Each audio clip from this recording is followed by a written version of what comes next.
Good evening, everybody. It's NBC Sports' Thursday Night Football Betting and DFS edition. It is Vaughn Dalzell, Kyle Dvorchak, and Lawrence Jackson. Want to welcome everybody into our chat and comment section as you guys have already filled it up, and we want to thank you guys for watching. I want to kick this thing off with a pretty fun question here because I've been all in on The Simpsons lately. Guys, what is your favorite cartoon? Give the people the real answer and don't be shy because I know you guys watch cartoons. You go first. I had to think about this. You ever watch the show Avatar? Of course. They made the terrible movie about it, but the cartoon, it's quite good. It's quality stuff. So the cartoon's better than the movie. All right. Yeah, the movie was terrible. Actually, not true. First five, I believe they had the same writers and the same showrunners for the first 5 seasons of SpongeBob. And the first 5 seasons are incredible. They have like really good, like quietly adult content. They have like the weirdest literary references ever. Every third episode is just like, a straight rip essentially of some like weird novel. Like the Squeaky Boots is Edgar Allan Poe's The Telltale Heart. The one where they're stuck on a boat and Mr. Krabs like nails the last sandwich to a post. And he's like, no one leaves this boat till we get my lucky dollar back. That's Moby Dick. There's just so many like dumb episodes that are just like, let's do this book, but SpongeBob. Lawrence, yeah, plenty of time to think, man. Mine is, X-Men and Batman from back in the day. Like I'm the talking X-Men about one with the great theme. Yeah, that one right there. That what first just came up to my head, so I guess it gotta be that. If I go a little younger, it might be the Ninja Turtles or something. But I would say Batman and the X-Men, them 90s versions of that. I used to rock with that a little bit. All right, I'll accept that answer. But if you looked in your Google search history, I do not want to see most popular cartoon search because I think that's what might have just happened here. But I do. It's a reason you'll see that is because it was. I mean, you was still on the bottle back then, but us 90s kids, we was on that heavy, man. That's probably why. It was a popular show. I might actually try to pull that up. Tomorrow. Hey, I was a 90s baby, 93 over here, but I was a big Cartoon Network guy. Ed, and Eddie, all that type of stuff. Courage the Cowardly Dog was one of my top shows. Samurai that show's Jack. Freaky. Dude, Courage the Cowardly Dog was terrifying. Well, I prefer nightmares before I go to sleep because we're betting a game that's going to give us all nightmares. That's Commanders and Bears. We could be in for another one. If you guys didn't see, right before the game, I tweeted out because DraftKings has taken the biggest handle of the season on no touchdown scored. Guys, don't do this everyone's now. A week too late. You missed the boat, dude. You totally missed the boat. That's that done dealio right there. What is the line on that down to? 45-1. You got yours at 100-1 for 2 supposedly better offenses. I would assume not by a ton, but like Russell Wilson hasn't been so bad that he's looked as bad as Justin Fields, So, yeah, I don't. You sure about that?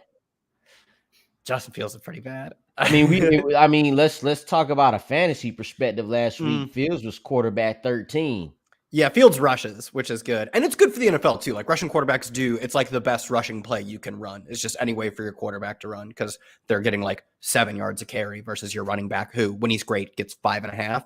So that is valuable, but like, man, this passing attack. And I think the fact that they're passing so little also tells you what they think of Justin Fields. Like they're terrified to let Justin Fields throw. And maybe they're wrong for that, but it's not great. Yeah, Russ is someone in chat. Russ is bad. Russell Wilson's bad too. Russell Wilson didn't throw no touchdown pass last week. I'm not trying to defend Russell Wilson. I'm over this. I'm not defending Russell Wilson. I'm saying if we have to split hairs, I'll still take that team. But more importantly, even if they're equally as bad, Vaughn got that line at 100-1, and I think, again, a lot of people got it at 75-1. This is so much shorter now. Yeah, it's definitely not worth betting. I did a lot of homework on all the long shots and what the odds are and what the sports books are trying to tell us with their long shots. So we're definitely going to get to a bunch of that because, Lawrence, I know we talked about exactly 2, 3, or 4 touchdowns in that game when we touched on it last week. So we will be talking about that. But I want to hear if you guys are willing to defend this stat. Carson Wentz, 6-0 on the money line, 5-1 ATS on Thursday Night Football. The Bears were 1-point favorites. It's now flipped to Commanders -1. Carson Wentz on primetime. You digging it? Yeah, he's like 12-6-0 or like 12-6-1 or something. ATS primetime overall, which is insane because he's not that good. But I guess when he's like the anti-Kirk Cousins. When the lights come on, he can play hero ball kind of well. Like he's got the physical tools to play hero ball. And I guess when it's the only game in town for that night, he's good. I mean, it's probably just small sample stuff, but I do. It's interesting. What is also interesting is, first off, that stat, I don't care nothing about that for tonight, and this is why. I agree. They said Carson Wentz got a little something going on with his bicep. They said he's still hurt. I don't know if it's it literally said still hurt, but gonna play tonight. So they got that built-in excuse already. You had the comments earlier in the week that Ron Rivera made where they asked him what the problem with the team was, and he simply said he looked back over his shoulder. He's like, put it in reverse. Let me just he already did that. He already apologized. And then you got the stuff going on with the owner right now. It's a lot of things going on over there with them guys. You got the owner, you got the you got the coach blaming everything on the quarterback, which it should not be put all on Carson Wentz, despite how he been playing. It's a whole lot of things going on with that team, including the coach. You throw in the fact that he got this little injury. I don't know what it's about, but I know they felt comfortable enough to where Sam Howell is inactive. I don't even know if he was the backup anyway. But I'm actually, saying all that to say, in fantasy, I kind of like the Bears defense tonight. Oh, yeah, that's totally reasonable. I don't even care if they're like not nearly as talented as they were a few years ago. Carson Wentz, he's the perfect quarterback to be going up against in a tight game for your fantasy league because you want him to have a lot of attempts. You want the spread to be 1 point. Either way, it doesn't matter. You want the spread to be 1 point so he can get to 35 attempts and throw 2 interceptions and take a bunch of sacks because that's what he's done throughout his career, and that's what he's doing again this year. Yeah, we definitely want the sacks. Somebody asked a question that said, how many games has he won on prime time off a short week? I don't know, man. I don't know. Carson Wentz, man. Well, I got some good stats tonight, though. I can look that up and see what his exact numbers are with that. But a lot of those numbers. Well, if he's off prime time on a short week, the short week just implying he played on Thursday. It's Thursday. Yeah. Exactly. There's no other way to get a short week. So it's the same. I mean, if he could have had a bye on some of those games, like I could. Oh, that's true. Yeah, the bye. We know he's undefeated, though. We know he's because you said he was 6-0 ATS, so we know he's undefeated. We just don't know how many he had a bye before. And we know it wasn't all with the Commanders either, and with the same coaching staff. So we'll see what happens tonight. And his arm. So Lawrence made the same point as well. I do like this 17-mile-per-hour winds and rain in Chicago. I know that's happening now. I looked at the weather report. It looked like the second half of this game would be pretty clear. So I would expect better offensive play in the second half of this game. So I am on the game under 39.5. I got that when it opened. It's down to 38. I still wouldn't talk anyone off of it. But first half under, definitely going to be a popular bet tonight. What is also a popular bet is Brian Robinson. We talked about the many men when he came out to 50 Cent, and he was looking right. And now Antonio Gibson looks like the guy that's out. So he could have a coming out party tonight. He's coming up on the most bet prop bets. That's a tongue twister. I bet MGM tonight. First touchdown, anytime touchdown, and our boy Curtis Samuel as well. What do you guys think about Brian Robinson tonight? I wouldn't take him as an anytime TD just because I want to see him secure the backfield first. And we don't know what the red zone split looks like because I don't think they had a rush attempt in the red zone last week. So it's difficult to really say how they're going to use their backs. And the game total is so low that it's not like you're capturing, not the biggest piece, but of a good pie. It is both a very small share or a very small amount of touchdowns on a small share as well. So I actually I looked at all of the touchdown props. I thought they're all terrible. Because there's just so few touchdowns to go around in this game. And the one player who has a very good shot at scoring his team's respective touchdowns is David Montgomery, but the books kind of knew this. So I had one sneaky long shot I threw in there. We'll get to that later. But I do like Brian Robinson more as a DFS angle because you get you don't get just plus 180 for the anytime touchdown. You can get really paid off because he'll be kind of unique tonight. What do you think, Lawrence? Do you have any opinion on Curtis Samuel as well? He's definitely a lot of money on him tonight. I think 99% of the bets are to the over. Yeah, I could see why it's a lot of money on Curtis Samuel, why he's in the minus here, because he's been consistent. He's been getting consistent targets, scored the first couple of weeks of the season. That production has not dropped off. He's been steady, the number 2 option in his passing offense. So I would probably say, if I was taking the safe bet, it would be with Curtis Samuel. I ain't safe though, but if I was, I would take Curtis Samuel there. Yeah, I also want to say that I am watching a college football game right now that I got a bet on. Complete sweat. I got Temple first half under 6.5 points. They have 3 points in the first half on the road the entire season.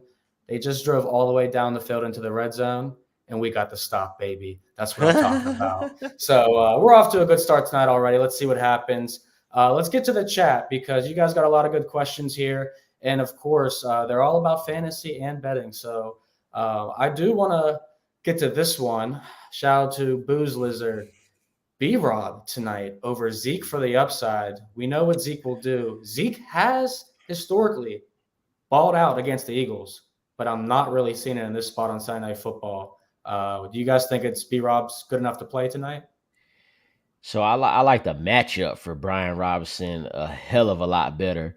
The thing I say about Brian Robinson, right, in starting him tonight, what we did like last week is that he led the team in carries.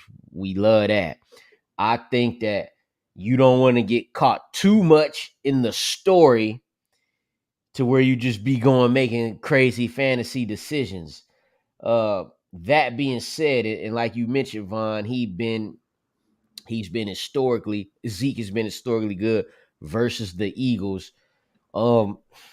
I'd be willing to go on that. I wouldn't. Kyle mentioned something earlier about wanting to see B-Rob tonight and how that fares.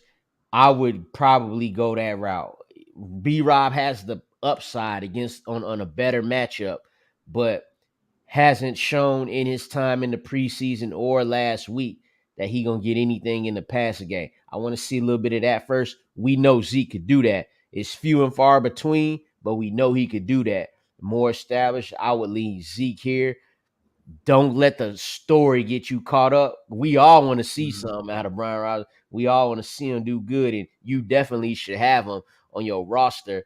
But and scared money don't make no money, but I'll go Zeke right here. Yeah, I'm not a big Zeke fan, but when I look at his game log, 87 yards, 95 yards, 105 yards, those are his last 3 games against the Eagles. Yeah. And he's had 17 or more carries in all 4 of those games. So, I mean, that's consistent. And it's Thursday Night Football. It's primetime unders. So, Brian Robinson, he may not score as much as everyone think he is going to. But let's get to some more here. Oh, man, you guys. Could Ron Rivera be calling out Wentz because he thinks he's going to respond to the motivation tonight? Would you guys, Lawrence, I think you're rolling with Justin Fields tonight over Wentz in DFS. Kyle, I want to ask you, though, would you be willing to put Wentz over Fields in your DFS lineups? Is that what you're doing? I am taking Wentz because I think everyone's playing this game as if it's like the under defense kicker fest.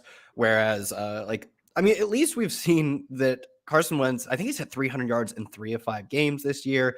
He's gotten touchdowns to just about anyone on this team. And now without Jahan Dotson, the targets are condensing to predictably 2 players. So I think everyone's just playing this game as if it is ugly underfest, which more often than not, it definitely is. These are not good teams. But if say 60% of the field is playing it as if there's no way it goes over 30 and 38 now, you said it's gone down.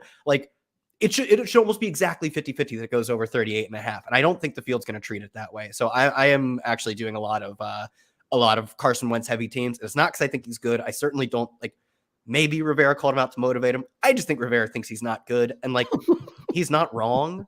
That's not to say Rivera has done his fair share to help the team. Like Lawrence said, there's a lot of going wrong on this team. Wentz is just one of the many factors. But I think just playing it, I even think playing it with the Justin Fields as if he gets over 250 passing yards is also an interesting way. Just don't play it as if it's going to be a complete underfest because everyone thinks that. And I get why, but you got to get unique. You got to try and try and ship first, hopefully alone, not shop with everyone. So I'm playing it as if it's a over game. And, I'm just really excited. Santos kick like 6 field goals. It's really just going to feel great. Yeah, I mean, definitely. Cohen said it's no rain out there. Yeah, that's why I said there's probabilities, but didn't see in the second half of the game if there was going to be any rain at all. So I'm not really worried about the weather. I just think in general, these are two offenses ranked, 25th and 26th in total offense. Two defenses that could step up a couple times here and there, but I think we could see a couple kicks more than touchdowns in this game.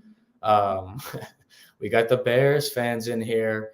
We got a first touchdown score bet. Pettis first touchdown at plus 4,500. What do you guys think? You gotta let us know. Let us know what team Dante Pettis playing. No, I'm grinding all these terrible Showdown players. I know which team he's on. I know which team Amir Smith-Marset is on. I know which team John Bates is on. All these bad players. Pettis is on the Bears, right? Isn't he on? He's on. Yeah. I thought so. I was about just to say, I didn't put up around. the wrong. No. He's on the Bears, and they did. He healthy scratched N'Keal Harry. I mean, he came off of IR. He is healthy, and they scratched him tonight. So Dante Pettis will definitely be the third receiver on this team. Velus Jones and Amir Smith-Marset, who are both on this team, didn't run like Velus Jones ran like 2 routes, and Amir Smith-Marset ran like 9 last week. Pettis was clearly the third receiver, but I think there's a better third receiver in this game to target, and it's Cam Sims, who I'll talk about a little bit. But I think, you can get, similar odds for someone like Cam Sims, and the passing attack should be better. They're projected to score slightly more points. So, yeah, I can't argue with that. I want to shout out to Cat Chaser here. He said my Packers not doing so well either.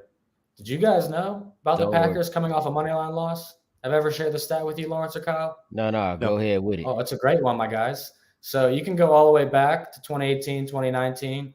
Aaron Rodgers, coming off a money line loss in the regular season, is 12-0 ATS and 12-0 on the money line following that loss. He is the bounce back king. It's a perfect team too to do it against the Jets.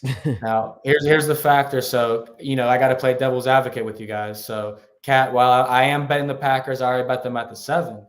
The one thing is teams coming off that London game, they normally doesn't happen in the NFL, but it's happening this year. It could be funky. We've seen the lead switch in the fourth quarter of those teams that came back with the Saints and the Vikings. The Saints played the Seahawks, did cover the 5.5. Vikings played the Bears, pushed at the 7. So we did see the home teams, the home favorites cover or push. But, I just don't trust in the Jets. They've been terrible historically coming off of 2 straight wins.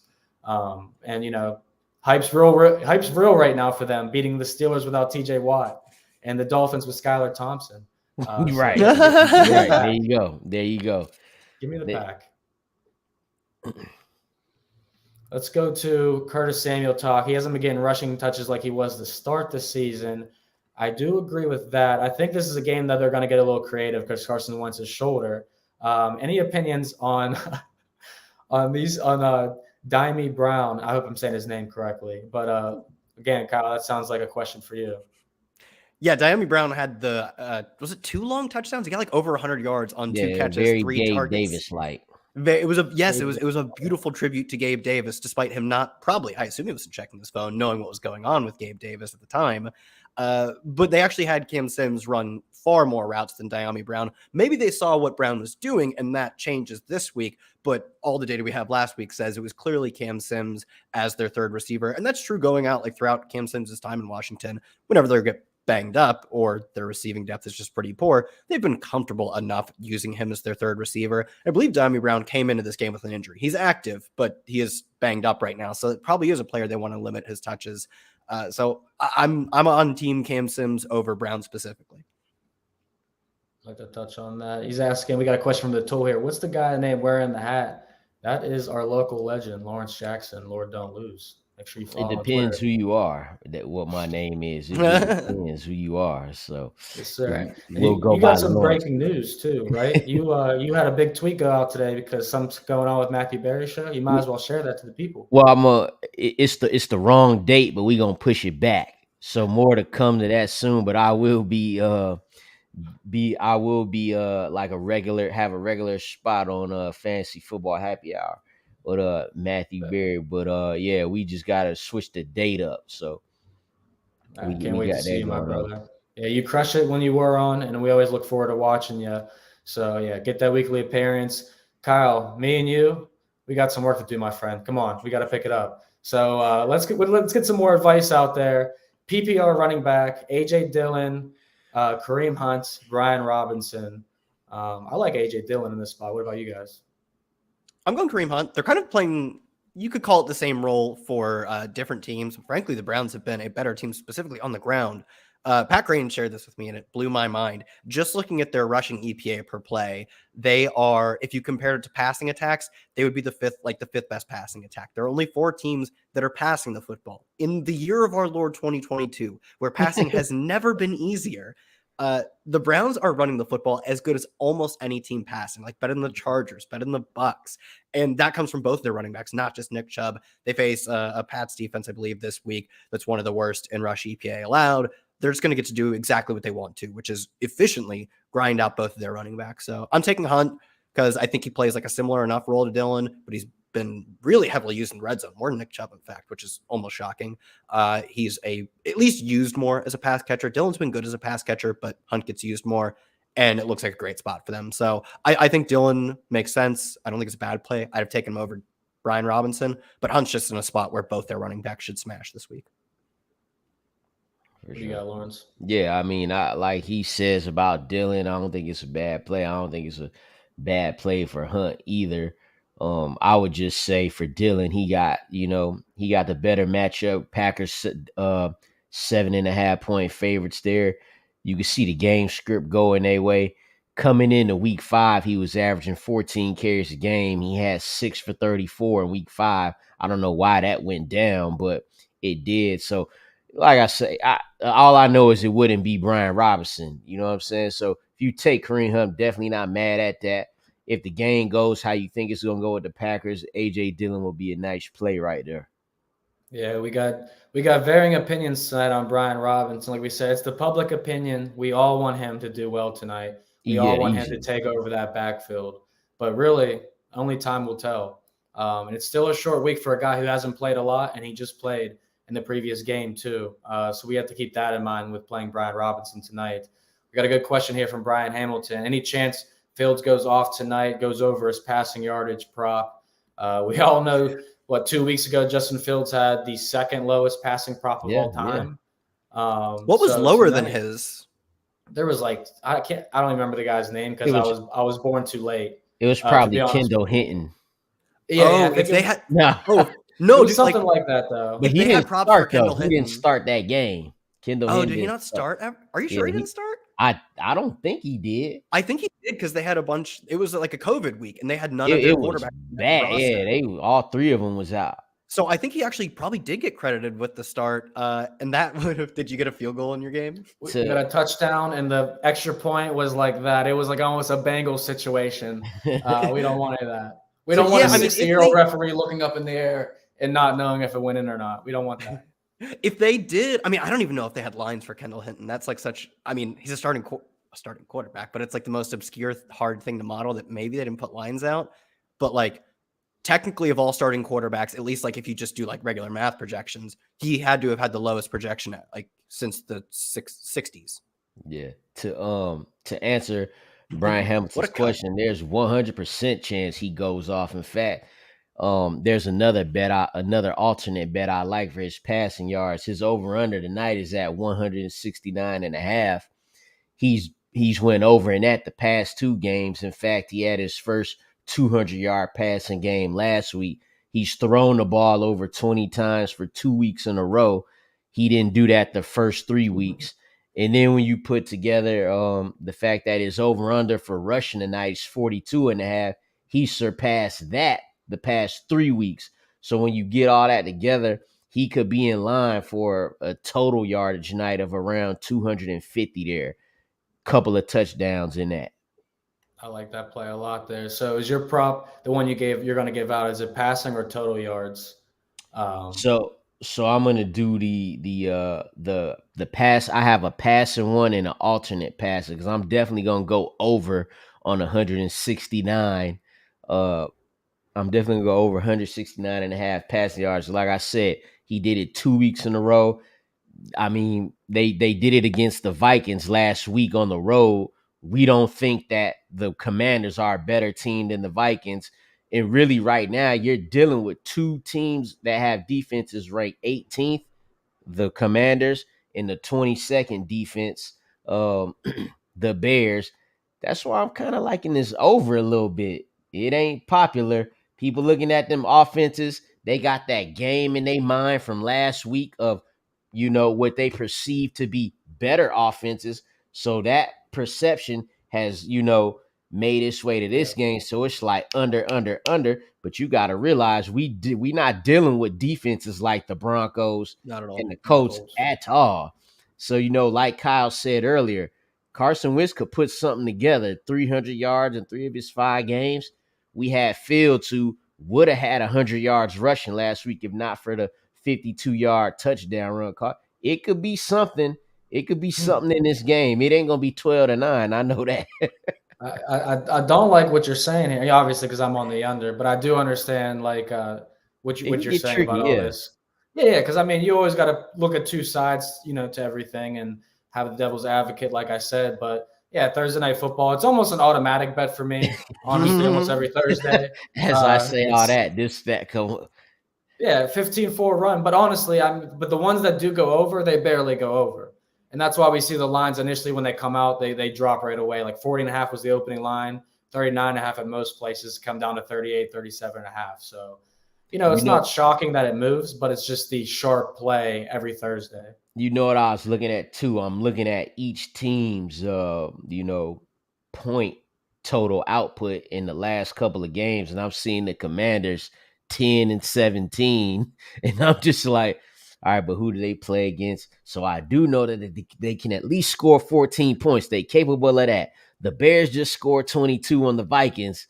And so can they both get to 20 points with these two not good defenses? That's how I be thinking about all this stuff. Like this defense rate 18, this defense rate 22nd. Can they put all this together to get 20 points each? We shall see. We shall see. Yeah, it's going to be hard for both teams to reach 20 points tonight. I was looking at the total points bands on DraftKings, PointsBet, and everything, and they were all favored for it to be between 11 and 20 points tonight. So I'm thinking we're going to see one of these teams hit the teens for sure. Unless we see plenty of roughing the passer calls in the fourth quarter, then we may see the over hit, which I will be upset with. But hey, at this point, whatever happens, happens. So here we got a RB2 question, flex half-point PPR, Chubb RB1, dominant running back 1. But the RB2 situation definitely could be a toss-up. James Robinson, that's my guy. I'm rocking with him for every week here on out. Yeah, I'm going to go Robinson and Mostert here. Yep. Mostert showed last week that it don't matter. And Mostert is the guy I wrote about this week for my optimal flex plays. They showed last week it didn't matter if they getting smoked because they got beat down by the Jets. The week before that, they lost to the Bengals, and those were his 2 best games on the ground of the season. So I go Mostert here. I'll go James Robinson and cross the fingers that he could bounce back to what he was earlier. And I'll just keep going back to what Kyle said. We got to see a little something from 50 Cent Brian Robinson. Yeah, James Robinson, in the 2 games they've won, over 50% of the team's snaps and running a route in over 50% of their dropbacks. And in the 3 games they've lost, under 50 for both. Like, it's very clear that's how they're going to use their running backs when they're in catch-up mode. ETN gets out there. He plays over half the snaps. This week, I'm like surprised the Colts are favored in this game. It's the last time I checked they were favored just because they're at home. They're basically the exact same. It's like a 2-point home favorite. But, like, they're terrible. At least Trevor Lawrence has the potential to be good in any given week. Matt Ryan is awful. So I think that's a play I like this week. And for fantasy, you can just capitalize by playing James Robinson. Yeah, I like that one. Everyone's picking up on the ETN talk now, but I feel like that's going to have to slow down here pretty soon. They both could do well. It's room for them both to, they need them both to do well if they're going to, compete for that division title. Yeah, I agree. There's a lot of really good questions here in this chat right now, especially breaking down some quarterbacks, and there's some predictions too I want to get to. So quickly here, I think we're all going to be in agreement. Fields is the better play than Mariota this week. Yeah, well, definitely. I actually talked about him in a video this week. Mariota was actually quarterback 10 last week. Quarterback 10 last week versus the Bucks. However, this week they are at home, but the 49ers are the best team right now against quarterbacks in fantasy. Fields, on the other hand, going against the Commanders, as we already know, they're the 7th or 8th. I can't remember that. They're the 8th worst team in against quarterbacks fantasy. So that's where you want to go with that, Ed. He's right. Nothing more.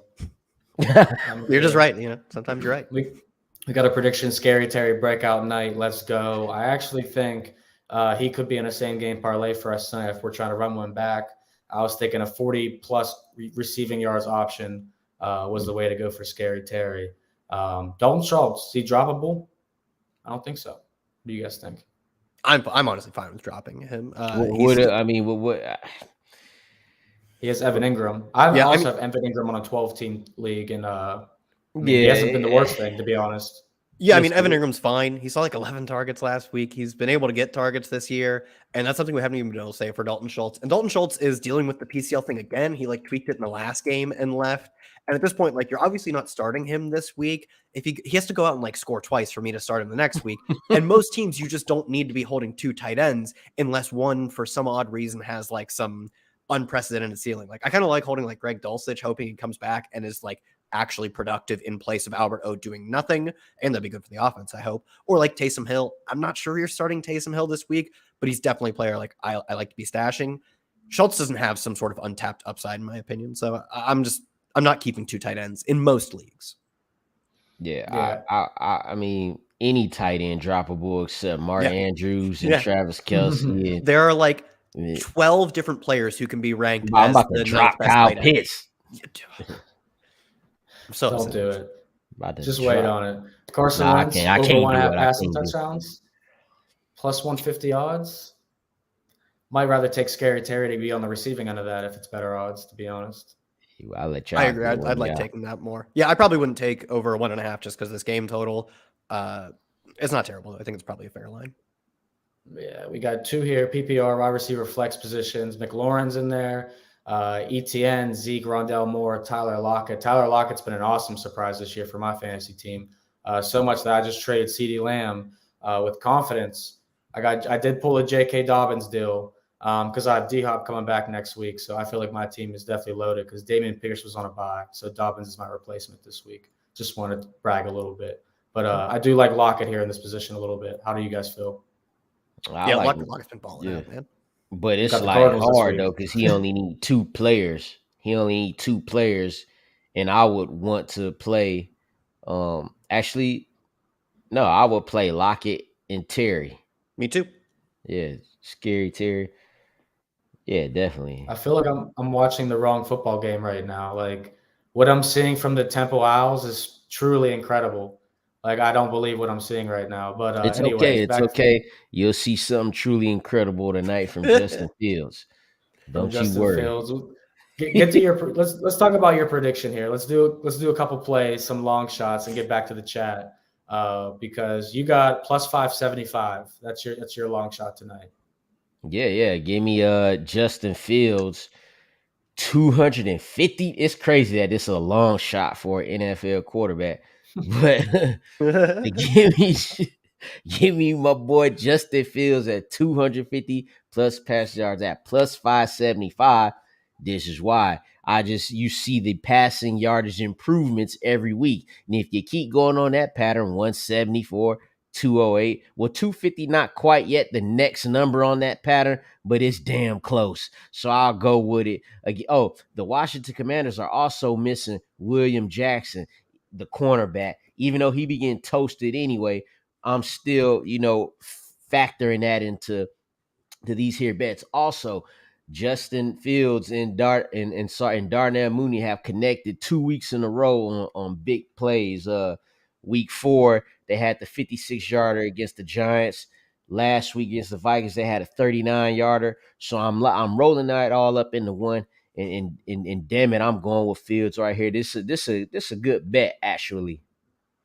I like how you bring it on at the end. You're like, I made a good choice. I agree, though. Like, to me, I done convinced myself. Yeah, but to me, like, I totally agree that just like I find it so difficult to believe that in a league where like most quarterbacks, are at, most of the bad quarterbacks are averaging like 215, 220. That's really not a distant number from 250. That even the worst of the quarterbacks, which Fields is not the worst of the quarterbacks. He's just not up to speed yet. Maybe he never gets there, but he's not like the worst starting quarterback in the league. For 250, a very attainable number for 90% of this league's quarterbacks to be plus 575. Like you said, it's just it's crazy that this number is a long shot for an NFL quarterback. Yes. And mind you, last week's Thursday night game that ended in 12-9, albeit it took them till overtime to get that. Good point. Remember, Matt Ryan hit over on that 250 by 1 yard. He got 251. So let's go, Fields. Yeah, I like that. Justin Fields' career high is 291 passing yards against my Pittsburgh Steelers, believe it or not. And then he also had 285 against the Vikings. Only 2 games over 250. But as Lawrence says, this guy's slinging the rock 20 times per game. For him, he is like 22 and 21 pass attempts the past 2 games. For him, that's solid. Hey, I like that. A guy that I do like tonight, I was thinking we might be able to throw him in our same game parlay to score a touchdown, is David Montgomery. He might be out for vengeance because if you didn't see, his team spelled his last name incorrectly on his jersey in the previous game. Talk about disrespect, but he did go home with millions that day anyway, so I guess it's all right. Kyle, what's your player prop? Break down why you like his receptions. Yeah, we saw last week he came back and he did what he's always done, which is play the bulk of the snaps, run all the routes, and he was able to draw targets, especially for a quarterback who's looking for easy options to get catches. He had like a 20% target share, and now that the line has moved to have them favored, they're probably trailing slightly in this game and at least forced to play with a little bit of pace. So sort of piggybacking on Lauren's thing, like this offense can't be as bad as we've seen the first few weeks, and they haven't been. The next few weeks are inching towards being better, and that includes just passing to the running backs, which for a player who runs nearly all the routes, played 75% of the snaps last week, 2.5 is a pretty low number, and he's been a good pass catcher, or at least confident pass catcher throughout his career. So I think this should be close to like plus 100 even money. So I like the extra little juice. Yeah, this year he's had 3 receptions, 2 receptions, 0, and then 4. So I definitely like 0. I'm assuming is when he left 6 snaps into the game. Yeah, he had 3 carries in that game versus the Texans. So yeah, pretty much 3, 2, and 4 in his 3 games this year. I mean, I like those numbers for plus 130. Can't argue with that. Talking about Darnell Mooney though, because Lawrence, you kind of hit on him a little bit. And you said you like him. Longest reception he's been there. He's kind of the target in my mind for Justin Fields. But Kyle, you're saying to sit him tonight. Is that true? Yeah, I just think we probably have better options. I would hope you have better options. I kind of like the idea of betting on this team for plus money to be better passing than we expect, but you're probably not getting plus money in any way I can imagine in your fantasy leagues. So I just think it'll be such an unnecessary risk for a player or for a team whose passing prop is like well below 200. So I think if you're betting on the Bears to be good at passing, you want to get good odds on it. Yeah, I got to argue with that. I can't argue with that. Antonio Gibson, though, sit him. We don't know what the backfield's going to be like, but you're confident, Lawrence, that he's not a guy worth playing in DFS tonight? Montgomery's a better play? Montgomery? Yeah, like is he the top option? Oh, yeah, for sure. Yeah, definitely.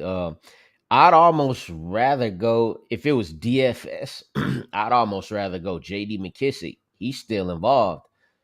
Pass catching running back there. If I'm gonna go, because he gonna be the cheapest running back you could get in your regular redraft leagues. We definitely sitting Antonio Gibson. Why? Because all the hype is around Brian 50 Cent Robinson, and it's all your sports notifications been going off all day telling you Brian Robinson gonna start. We might see Antonio Gibson back there catching kick returns like we did in the preseason when everybody went crazy about that. So way too much scary of a start here in what would be just another touchdown dependent player. Yeah, I have to agree, man. That'd be interesting. I can't wait to see how he turns up because so many people were snagging him late in their fantasy drafts, had high hopes around him. And I mean, it's just watching the offense in general just isn't working out. But I want to ask you, Kyle. Yeah. I want to ask you, Kyle, about Curtis Samuel, because you say start him tonight. Everyone in the world is high on Curtis Samuel, but he's just Mr. Consistent in this offense. What do you think? You think he's going to get some carries? I know that was a comment in this section earlier too. Can he be that dynamic? I don't really care if he gets carries. He was averaging like in the first 3 games, like 15 yards on the ground per game. It's really not that many fantasy points. That's a 5-yard catch. That's nothing special. Really, I just want him to be playing a real legit receiver role. And frankly, when he was getting the carries, he had like a 3 ADOT. He was playing like he was getting running back targets. And though targets are good, I like them much more when they're moving the chains and giving him a chance to pick up chunks of yards. And since then, they've actually started pushing his role downfield a little more. He's still an underneath type of option. That's always what he'll be, except for 1 year when they strangely used him as a deep threat in Carolina. Normally, though, you want to get him 5-10 yards downfield and let him rack up yak. And that's what they're doing now. He's really playing the ideal role where he can still get a bunch of targets, but now he's actually moving the chains a bit more. So the role he's in right now is actually exactly what I want from him. Carries be damned. Not a big deal for me. Yeah, don't need the carries. Look, this guy's easily leading the team in catches right now. Yeah. 32. Next best is 24, and that's still not Terry McLaurin. It's J.D. McKissick, which is wild. How are we attacking Curtis Samuel then for our same game parlay tonight? I thought over 4.5 receptions was a good number. Yeah, he got to be in there. That's what I do know. He got to be in there. Do we have a favorite for a touchdown scorer tonight? Kyle, I know your highest scorer for fantasy is David Montgomery, and I know for you, Lawrence, you got Justin Fields. Both guys, pretty good options to score a touchdown. Do we prefer one over the other? What's Fields' odds? Last time I checked, plus 220. I'm going to pull up the latest updated ones now. Well, they have Terry McLaurin over 3.5 receptions. It's minus 166 odds, but I mean, 4 receptions is pretty low. Juice is pretty high, though. Yeah, we're going to pass on it, but that's just an interesting one. David Montgomery is plus 140. Justin Fields is now plus 200. I personally would take David Montgomery. Just the backs who do everything for their team at all times are the players that I want to be betting on, even though obviously the juice kind of reflects that he's the most likely to score. But I would take him. The thing about Fields is you saw the touchdown run he had called back. That was from 50 yards out. That thing gets inside the 5. The chances for David Montgomery go screaming in red zone, whatever. Actually, if it's near the 20, I like Fields a little more. But once you get close to that goal line, like I just don't see him getting the read option and keeping it. He gonna give it to David Montgomery, and that's why he 140, and that's why Justin Fields is 200. Yeah, Justin Fields. I mean, he's definitely athletic enough to go get a couple touchdowns here tonight, whether it's on the ground through the air. We see Jalen Hurts more rushing touchdowns than passing touchdowns this year. It's been literally insane.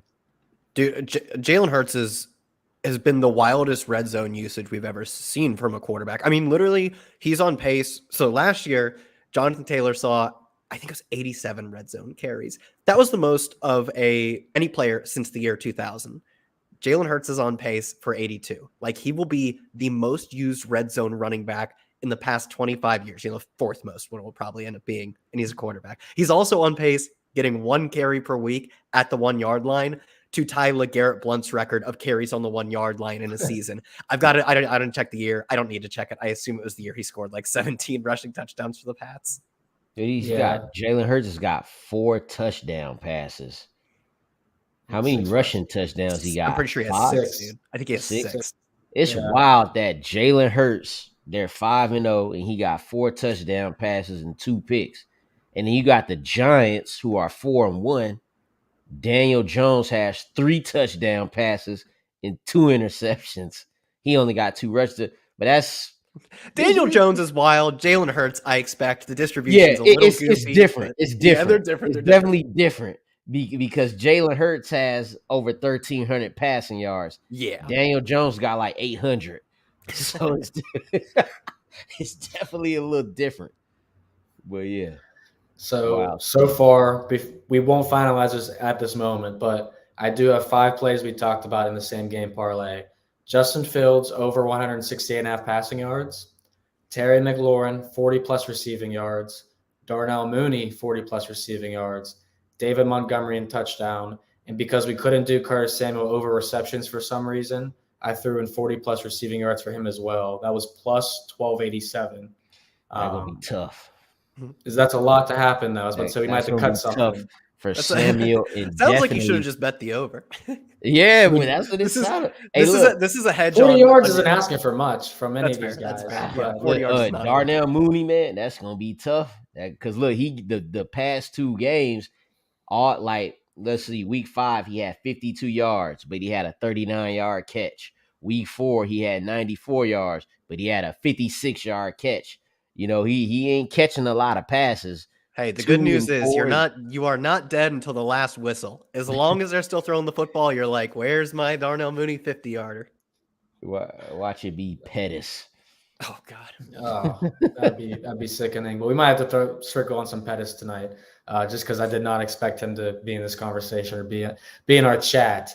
But Bandit got a question. Faithful always in here. Big Mike Will, Pittman, Olave, and traded Rondell yesterday. I don't hate that either. I'm honestly taking Olave over Pittman. Olave looks fine. And the thing is, the not healthy that he is a concussion, which is bad. And, for young people out there, don't play through concussions. It's very bad. But it's not going to affect him in the same way that like a bum ankle would or whatever. Just strictly from a math perspective. Let it all out. You could. It's okay. It is like when because we all scared to talk about it because of Tua. But what you're saying is true. He's like he's ankle fine in a fantasy points per game sense, even though concussions are pretty bad. And he has just been dominant, no matter who is the quarterback, too. He had like a 42% air yard share, 26% target share with Jameis, and those numbers were almost identical with Andy Dalton. Like, that's the hallmark of a good player, that he's just independent of his quarterback. He wasn't a good stylistic fit with Jameis. He's a good receiver, no matter what the plan is. So I'm honestly playing him over Pittman. Pittman's target share has dropped because Alec Pierce is playing better, and the passing attack is like one of the worst in the league. This is a pretty good question here between Miles Sanders or David Montgomery. You guys have an opinion on this one? Miles Sanders hasn't. Last time he played Dallas, he had 27 rushing yards. I thought you could say attempts because that sounds more realistic. 2 rushing attempts. You know why? Because that game script got away from them right away. And they said, that was Sanders, was it early last year or something? Yeah, that was the September meeting last season, 2021. That game I think got out to a 2-touchdown lead right away. You're right. Something like that for them. But before that, Miles Sanders had 57 rushing yards, 79, and he scored a touchdown in both those games. He's certainly come alive this year. But would you guys play him over David Montgomery here? I had to look at my rankings, so I'm just gonna go by that. This is the close one. I got Miles Sanders at 11, and I got Montgomery at 17. Dog. Yeah. But I got ahead of him is Kenneth Walker, J.K. Dobbins, James Robinson. I should probably move down James Robinson a little bit. Breece Hall, definitely Ramondre Stevenson, but I probably would go Miles Sanders. I like how they offense humming, obviously, a lot more than the Bears. Yep, totally agree. Yeah, I think that's a safe play here. Starting Wentz tonight or adding Jimmy G or Daniel Jones from the waivers. I'm actually starting Jimmy Garoppolo just because I had to give up on Mariota. I had to give up on Wentz. I'm not going back to the well on Wentz now. I'm done with this guy. And I'm done with Mariota as well. So, Sunny Beach, I'm with you on Jimmy G this week. Do you guys have an opinion on who you'd play out of those 3? I'm going Daniel Jones. It looked like for almost a half of football last week that the ankle was really going to, I think it's the ankle, was really going to mess him up. He wasn't running much. He was hanging in the pocket. Then the second half, push came to shove, and he started running the football again. He was over 40 yards until he took a few goofy long kneel downs to try and burn out the clock. He's, I think, second or third. I think he's third in quarterback rush attempts, and he's fourth in quarterback red zone rush attempts. He's the cheat code, even though he's not the best passer. But, the guys who run a ton are the cheat code. Yeah. We got an interesting one here from Dan Kelly. Ebner, anytime touchdown, 12-1. Got a gutsy feeling after Vila scored. I did see on Twitter some people had some crazy bets on Velus Jones scoring a touchdown, which was insane. Last week or this week? Last week. Oh, I think he scored last week. If it was last did he week. get a touch last week? Yeah, I was trying to look it up. Let's see. No, not on offense. He didn't. I know. I was seeing his game log, and the last one was 6, and I was like, he got 6 touches. Yeah, last that week. was the. It's because it blanked out the one he did. Right. So no, I'm not in on 1,200. You would need such long odds, and I think the same with Velus Jones. Not for the exact same reason, but I mean, it really is. It's that he ran like 6 or 7 routes last week. He got in the end zone, but to me, like the guys who are typically going to get in the end zone more often, especially at 1,200 odds, are like your Cam Sims, Equanimous St. Brown, Cole Turner, and the other tight end, John Bates, like the guys who are on the field at least half the time. For Velus Jones, it has to be like plus 6,000 or 7,000. Yeah, I'm with you there. That's not enough odds for me to get involved, but I'm in the same boat here with Jeff Wilson questions. Would you guys play him over David Montgomery? I think I'm taking David Montgomery. Yeah, I'm looking now. Atlanta defense, especially against running backs in fantasy, not as bad as you think. They're middle of the pack, whereas to the Washington defense is inside the top 10 worst teams against running backs this season in fantasy. Well, like that's that. Yeah, I'm trying to find any way possible to fade the Falcons, so I'm helping Jeff Wilson gets in the end zone in that game. Lawrence, I'm tired of your Atlanta Falcons still in all the ATS spotlight. Connor, it's probably going to happen this time too. They'll cover it. Everyone's betting on the Falcons this week. I mean, I'm not going to touch that game, but Jeff Wilson to score a touchdown. Definitely a tempting bet for me if I'm going to sprinkle in that one. Connor updated us. Justin Fields, 250 plus yards is 800 on FanDuel, getting much better odds. Appreciate that, Connor. And Gary wants us to pick one: Juju, Boyd, or Tony Pollard. Man, Juju killing me, dog. You know what's the worst? Obviously the question. I like him this week. It's a leading question. Who do you think leads the Chiefs in target share when they face zone coverage? Mecole Hardman. No, he's in this question. Juju is 25% target share against zone. Who do you think is top 5 in zone? Oh, at first I thought you were saying on the Chiefs. My bad. No, on the Chiefs. Yeah. Oh, it's still him. It's Juju, yeah. And who do you think is top 5 in zone rate? The Bills, strangely, they used to be a man team. They're playing a ton of zone this year. And that has some like intuitive sense. If you put a person with a pulse in man-to-man coverage against Juju, he's not getting any separation. But I do think he is a crafty, smart enough player to find gaps in zone, despite him like looking like a tight end out there. It's a really high total game. It's like it might be the highest total of the year. If not, it's top 3 or so. I'm doing it again. Yeah, Bills versus Chiefs in at over under 54.5 right now. The Bills are 2.5 point favorites, which is very interesting because for the first time in Patrick Mahomes' career, he is a home underdog. He has never been a home underdog in his career. But this is a massive, massive revenge spot for the Bills, having lost in the playoffs to the Chiefs. But if you go back to last season earlier as well, the Bills went into Arrowhead and won that game 38-20. So the Bills have already won there during the regular season. The playoffs are a totally different story. So I think that game is going to be the best game to watch this whole season. This is a question for you guys. Captain of a lineup, John Bates in Showdown. That's a definitely tight not end.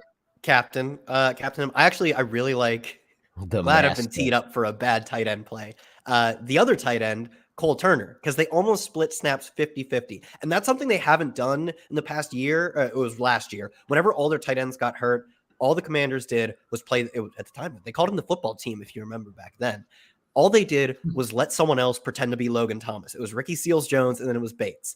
Last week, they almost split them 50-50. Cole Turner is like 200 on DraftKings, and no one's going to play him because he's not the starter. But they're splitting the reps. So I actually really like the backup tight end for this team. Shocker, me on Showdown likes a terrible tight end. Who could have guessed? Nobody could have guessed that. We could also not guess that you guys would not say play Gabe Davis over Jeff Wilson in the total with a 54.5 spot. Is that a safe one to take too? Yep. What you saying? I'm taking Gabe Davis. Like, dude, Gabe I know Davis. he's going Good out. play. He's going out and going 2 of 5 targets with 2 catches for 20 yards. But like, if you're not playing Gabe Davis in this game, cut him. This is the best game of the year. It is like, I will probably be the highest total. Do you know if there were 2 other games? It was like Cardinals Chiefs week 1 and Bills Dolphins. I think those are both 53.5. This will probably be the best game of the year. At But least you by, got a running back right there. Just, he getting 17 opportunities. But Gabe's getting 5 and he could do so much with that. He can do so much with him. I'm playing Gabe, but it's just because if you're not playing Gabe at this point, cut him. You'll never play him again. We play Gabe for the times he goes 170-2, and we take our L's whenever he goes 2 for 20. It's just how the highest total of the season involved the Kansas City Chiefs. Chiefs at Cardinals was over under 54. The Chiefs put up 44 themselves. And the game flew over 44-21. Also interesting note, games with a total of 50 or higher this year are 6-3-1 to the under. You'd be up $245 if you were betting $100 on each one of those games. So, profitable to be fading those. Chiefs, Bills, I want no part of the under in that game, though. I'll say that. Cam Akers, Lawrence, is he worth a start this week? That's your boy. All right, so I wrote about him this week in the Flex article. Yeah. And I would say this could be Darrell Henderson too, but he only had 11 carries in the past 2 weeks. The Rams at home, 10.5-point favorites. And I also said this could be just a get right time for the whole Rams offense. Everything working in their favor at home, minus 10.5-point favorites. You got the Rams going against the 6th worst team against running backs in fantasy. They just fired their coach. They rolling in there with a 3rd string quarterback. If not now, then it ain't gonna happen for Cam Akers. So to whoever asked that question, yes, it depends on who you have on your roster. But if you asking about Cam Akers, you probably got him and some other dude like maybe James Cook or something that you decide between. And in that case, you would go Cam Akers in that flex spot. Yeah, I can't argue with that one here. Any quick opinion, Kyle, on a group of these guys? And also, I wanted to get you guys' quick opinion on this one because Alan wants us to answer this one. Kenneth Walker or Rashad Stevenson this week. Opinions rest of the season as well. For this one, I will go. I guess I'll go Cam Akers. Lawrence, you sold me on Cam Akers. For this week. Yeah, for this week. Let's not get carried away. Once Tony Pollard takes over the role in 2029, we're firing up every single week. But for this week, it's Cam Akers. And for the next one, as Ramondre Stevenson, he's not getting quite the amount of receiving work we like, but that's mostly because every time they use him, they're getting like 7 yards on the ground. He's run really well. He's actually run better than Damian Harris, who's definitely not playing this week. I don't think he's been ruled out yet. They're trying to let him go. He's not playing this week. And their backups are guys who they're healthy scratching. They healthy scratched Pierre Strong last week, I believe. So I think he gets a large portion of the work in what should be a close game. I don't think they're going to win, but it should be a close game per Vegas. Yeah, I got Rashondre Stevenson in a couple of leagues, and I'm actually pretty excited about him taking over that backfield for sure, especially with Mac Jones all banged up. So we got a few minutes left here. We'll run through everyone's plays and picks. I do want to make a couple notes because Lawrence and I talked about the touchdown score props last week. They're interesting because I found this one. Each team to score one touchdown they have was plus 375. So not great odds for either team to score in each half, which also made me feel more confident in the under. Each team to score 2+ touchdowns was 35-1. So I definitely didn't feel better about them scoring touchdowns. And when I looked a little bit deeper, there was the under 4 was minus 135 prop, and exactly 3 and 4 touchdowns were the same. So I'm thinking we're going to get 3 to 4 touchdowns in this game. Going off of that, the first half under, like I said, is probably a pretty strong bet here. So when I predicted the score in my mind, no kidding, I went to DraftKings to see what the correct score props were, and my correct score was the favorite. So we're going with it. 20-17 was my correct score prop. That was 50-1 odds, 55-1 for taking the Commanders to win. I literally don't care who wins this game. I bet the under, and this one finishes right below the under. So that is my long shot bet tonight. I sprinkled a few bucks on the 20-17 score. Any opinions on that? And what's your guys' favorite bets on the night?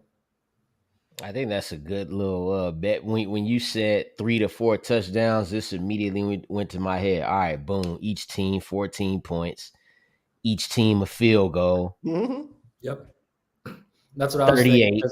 And there we are. But Yeah, because if it somebody starts has out, to kick that extra one to win the game. and here's the kicker as well, if literally the kicker, because if the first half goes under, say we see a 10-3 or 10-6 score, say the Commanders 10-6 up, they score a touchdown, go up 17-6. The Bears have the option when they have 6 points, they score a touchdown, have 12 to go for 2. There's 14, and then you can see field goals the rest of the way in this game too. So, like I said, Thursday Night Football, I'm always predicting more field goals than touchdowns. So roll with that one. I haven't hit a correct score prop in a very long time, but times are changing. So safe to say, Lawrence, is your favorite play Justin Fields over passing yards? Indeed. Okay, we got that because he is your highest score in fantasy prediction. And then Kyle, what's your favorite play tonight? I think the 2.5 receptions over for Dave Montgomery is pretty strong. I didn't like any of the long shots this week, but I think, it's because I didn't grind hard enough to find these exact score, the touchdowns, the exact score stuff. I was just looking at most of the touchdown props. I thought the touchdown prop market was pretty weak today, but I like yours. Yeah, I definitely didn't see a whole lot of value in this game overall. We definitely appreciate everyone checking us out. For Bandit giving us a shout out, for Gary joining in, for everyone asking questions. The show wouldn't be what it is without you guys. And FFB Legend says Bears plus 2.5 sacks, lock it in. I mean, Carson Wentz is one of the most sacked quarterbacks, so I like that. And he leaves us with the Pettis talk. So don't thank us, but thank you guys. For Kyle Dvorchak, Lawrence Jackson, I am Vaughn Dalzell. We'll join you guys for Monday Night Football. Hopefully it'll be a better game than this one, but don't hold your hat on it because these guys like the over while I like the under. We'll see you next time.